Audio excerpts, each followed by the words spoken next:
our fifth dimensional elf Rumpelstiltskin had a conniption fit today because he heard us link his name to a certain episode of Family Guy.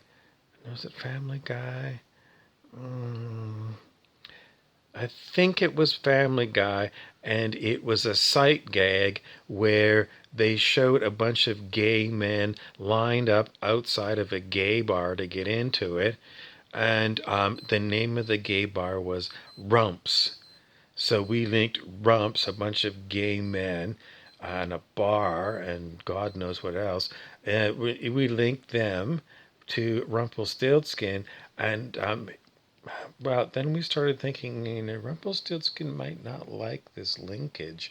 In fact, it might be like Barry.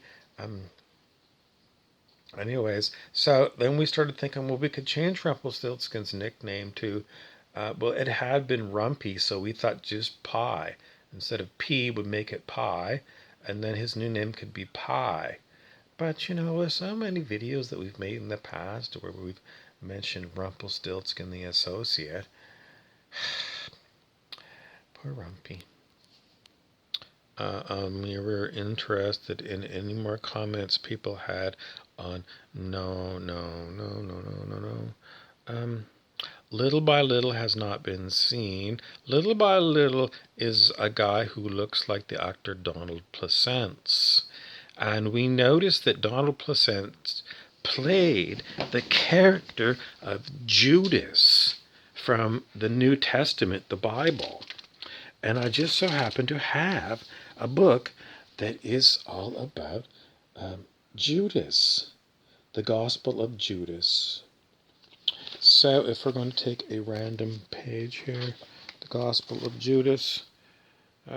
Still, the text of the Gospel of Judas presented in this edition, although incomplete, offers to anyone interested in this apocryphal work a largely coherent message, whatever the textual losses due to the bad treatment of the Codex Chacos. Judas has endured the dogged ignorance of some of our contemporaries. It has suffered a material loss by erosion estimated at 10 to 15%. However, its message has survived largely intact. And then it says, it also reasons to laugh, as done the august Jesus put on stage in this literary creation of a very unusual kind. We smile at the educational dialogues of the master rabbi with his disciples of limited spiritual intelligence, and even with the most gifted among them, the human hero of this gospel, Judas, the misunderstood. Whatever are his weaknesses, we also have reason to smile rather than to moan at the message previously lost to us, today miraculously resurrected, emerging from its long silence. So what is the Gospel of Judas all about? It's all about someone who had to play the dark in the Jesus story. Someone had to be the one to hand Jesus over to the Romans, who could nail him to a cross, so we could have the Christian symbol of the cross today. And so Judas was the one who was one of Jesus's buddies in his group, and he had to play the bad guy. He had to sell out Jesus. And throughout history, it was said, well, Judas felt so bad afterwards that he committed suicide by hanging himself on a tree or throwing himself off a cliff or something like that.